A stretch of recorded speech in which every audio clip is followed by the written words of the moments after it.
아버지 불러만 봐도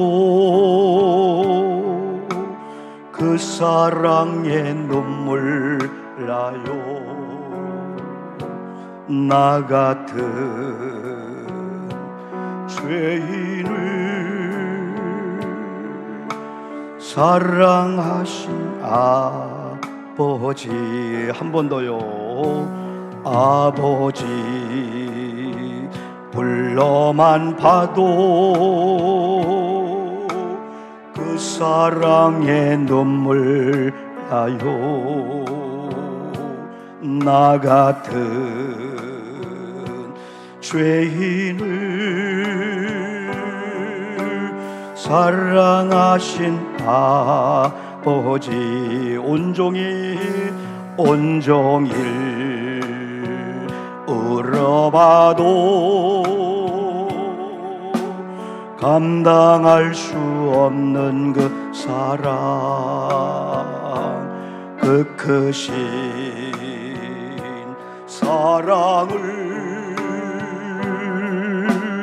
어찌 말로 표현하라. 한 번 더 합니다. 아버지 불러만 봐도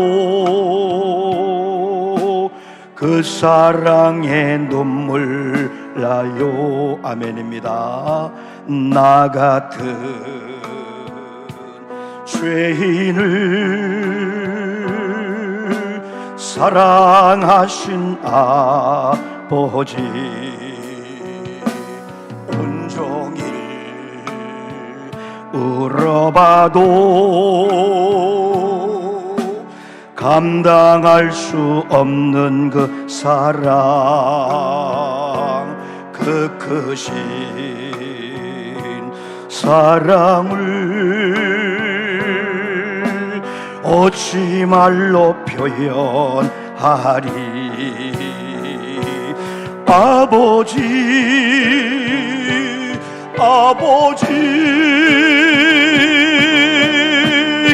내 영혼 깊은 곳에서 불러보는 내 아버지, 나의 아버지. 이 생명 다는 그날까지 지키시고 인도하실 참 좋으신 나의 아버지. 2절입니다. 아버지 생각만 해도 그 은혜에 감사해요. 날 위해 십자가 대신 지신 그 사랑. 아버지 그 사랑이 강물처럼 흘러넘쳐요. 그 크신 사랑을 어찌 말로 표현. 기도한 마음으로 아버지를 부를까요? 아버지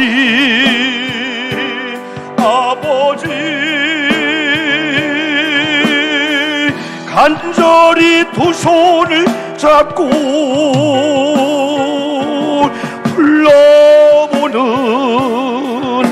내 아버지, 나의 아버지. 이 생명 다하는 그날까지 동행하며 인도하실 신실하신 나의 한 번 더 부릅시다. 아버지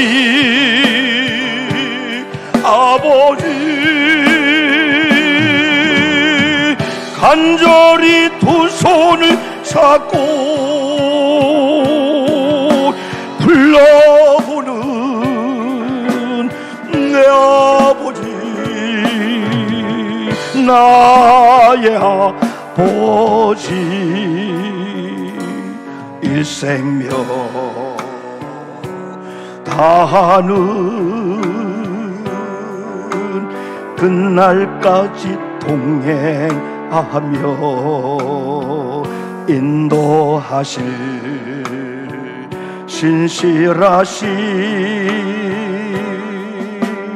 나의 아버지, 인도하실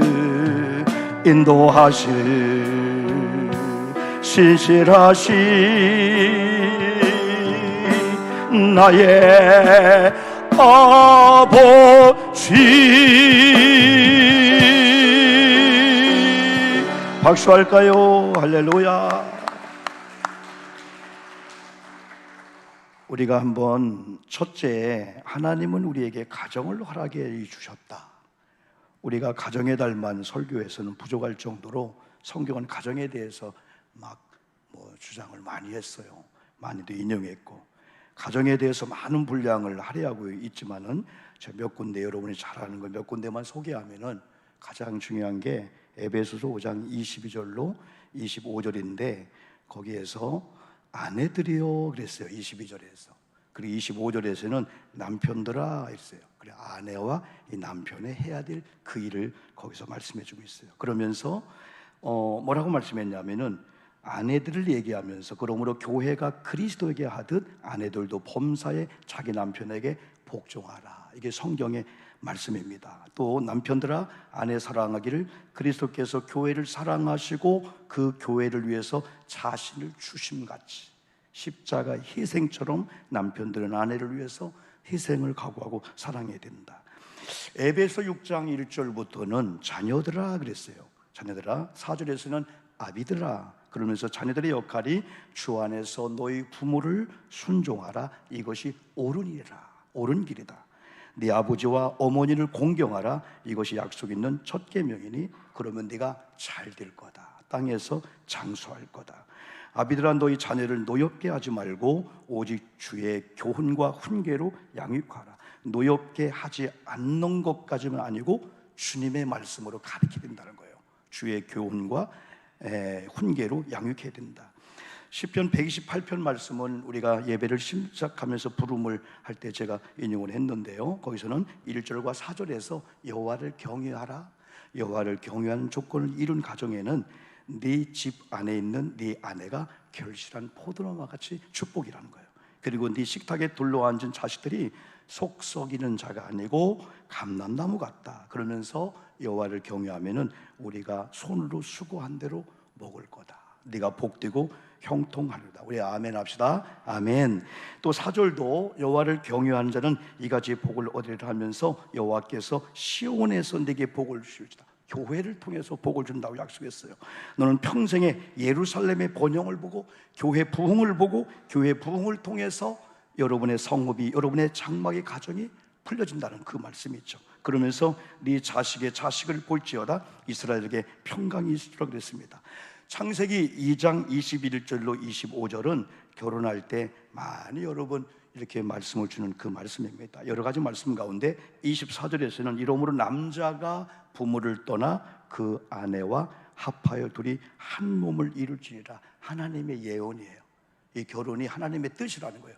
하나님이 지금의 아내를, 지금의 남편을 어쩌다가 아니고 하나님이 만나게 했다면 이건 필연입니다. 그래서 아담의 갈비뼈를 취해서 잠들었을 때 하와를 만들고 하나님이 묻지도 않고 이끌어왔을 때 아담은 보자마자 왜? 하나님을 경외했기 때문에 믿은 거예요. 이는 내 뼈 중에 뼈요 살 중에 살이다 하면서 한 몸의 공동체를 여러분 이뤘습니다.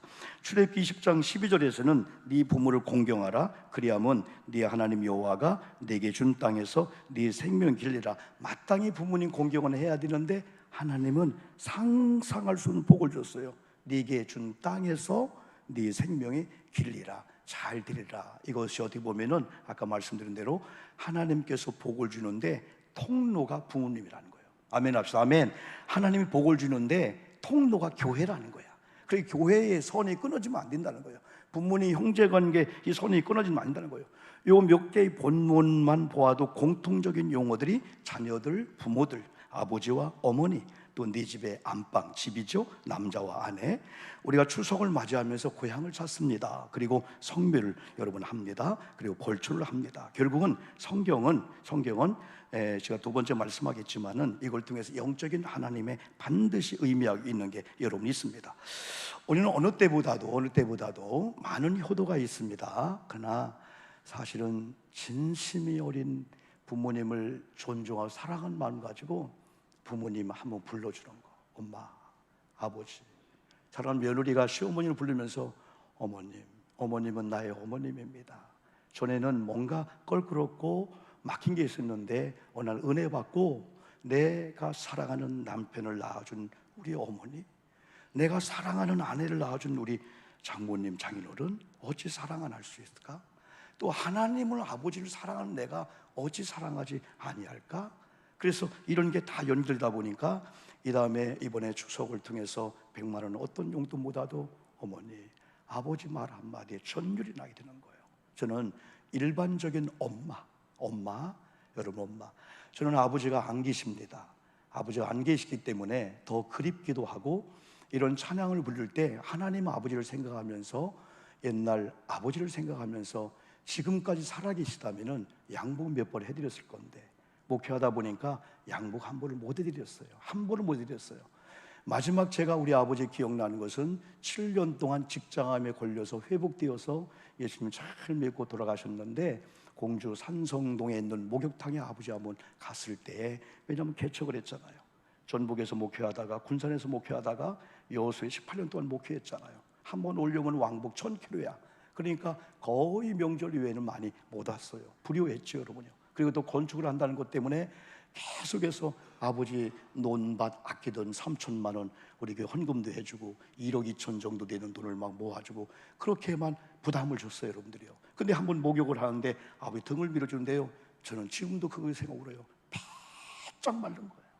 살하고 가죽만, 뼈만 붙어 있는 거예요. 지금도 그게 삼삼하면서, 이야, 우리 아버지 맛있는 거 해드려야 되는데, 양복 해드려야 되는데, 그런데 기다리지 않고 하늘나라 가셨어요, 이렇게요. 그러나 한 분 남은 어머니 89세 계시지만은, 제가 이렇게 한복을 입는 것은 우리 어머님이 65년 동안 한복쟁이로 우리 6남매를 키운 거예요. 완전히 다 하나님의 신비한 역사가 어머님을 통해서 복음이 들어왔죠.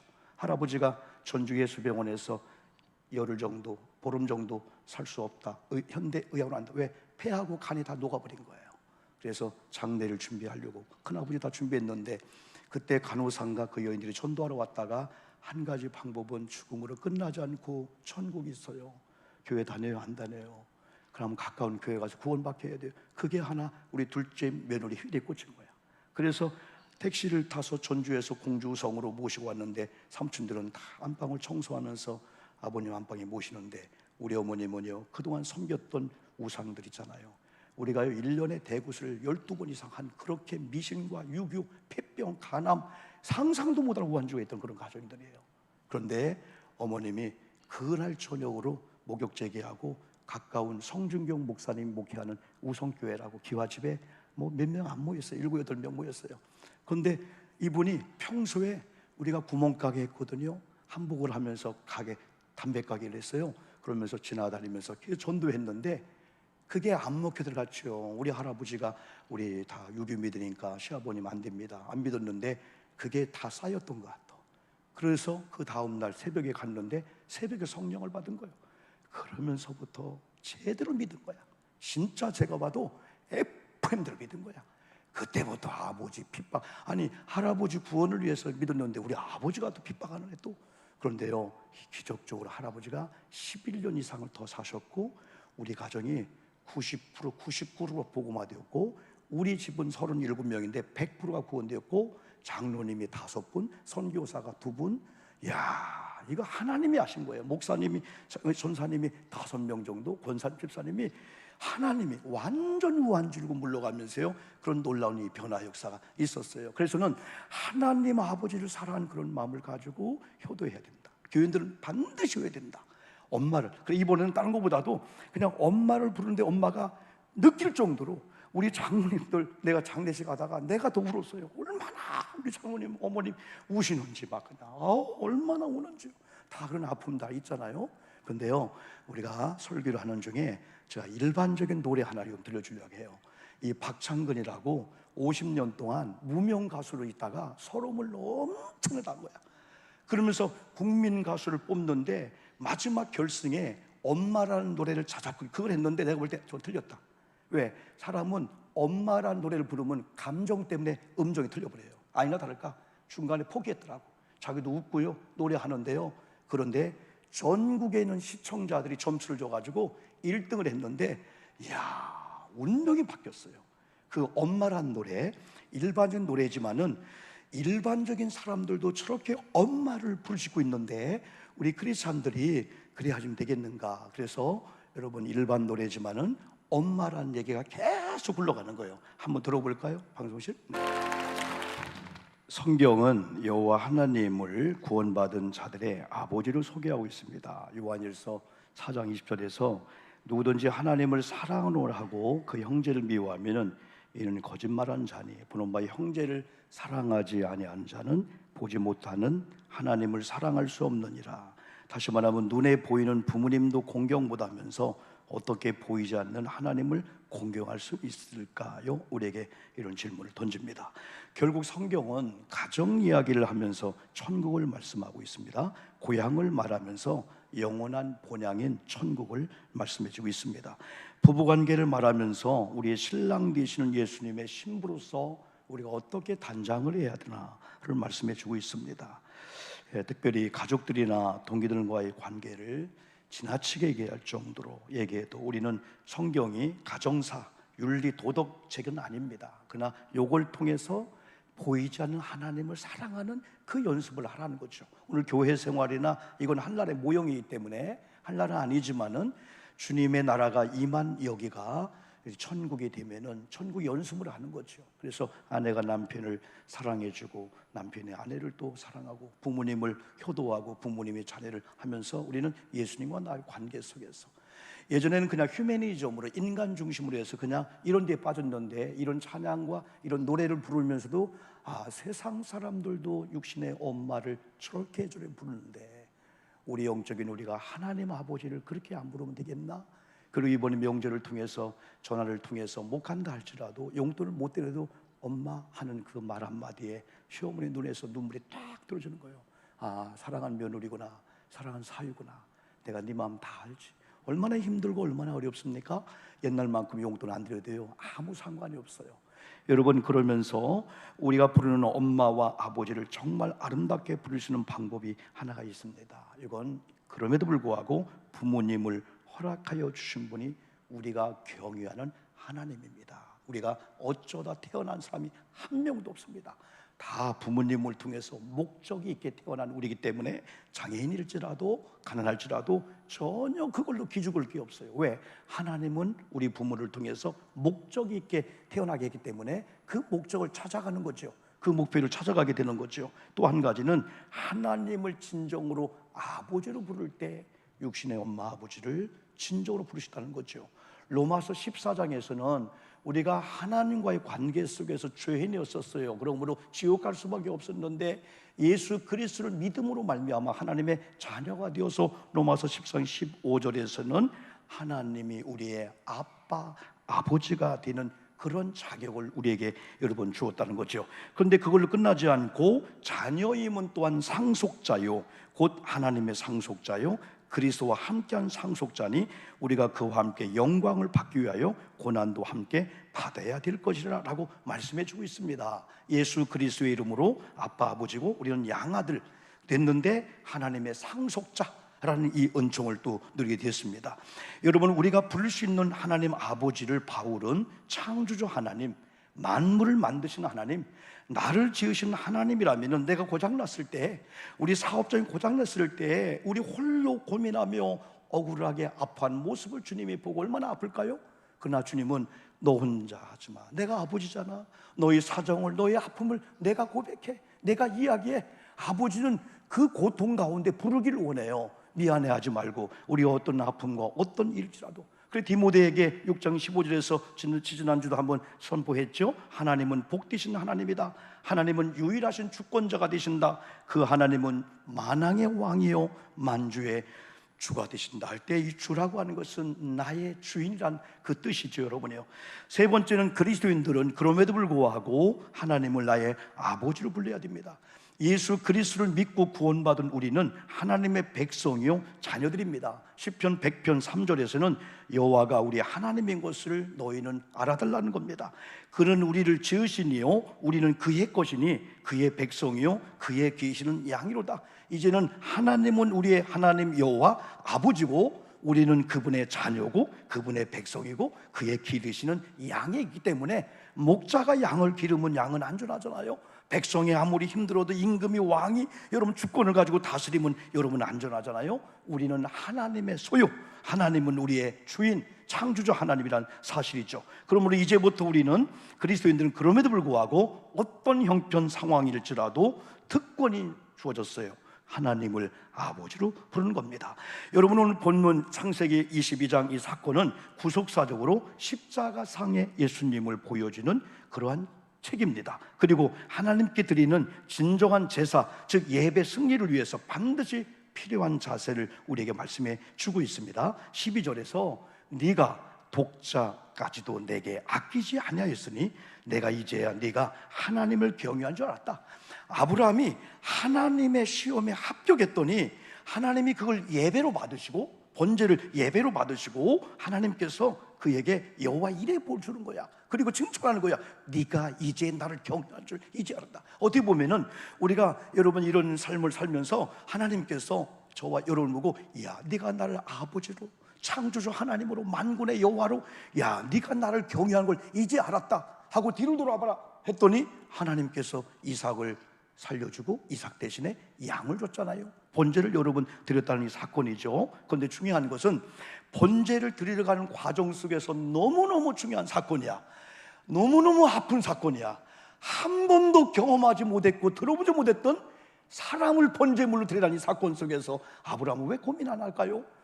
그러나 아브라함은요 75세 약속을 받고요 100세에 얻은 이삭을 하나님의 시험에 합격을 해보려고 아내하고 상의 않고 아이와 그의 짐을 지게 하죠. 나무, 뜰나무. 근데 문제는 뭐냐? 가다가 갑자기 이삭이 아버지를 부르는 거예요. 아버지요. 야, 저는 그때 십자가 상에서 찢어 죽어가는 예수님이 그럼에도 불구하고 아버지요 불렀을 때 하나님 아버지 마음이 어땠을까? 야, 차라리 너 이거. 그런데 더 중요한 것은 아들아 그러는데 그 다음이 또 찢어 나쁘면 아버지 이상하네요. 오늘은요 평소와 다르네요.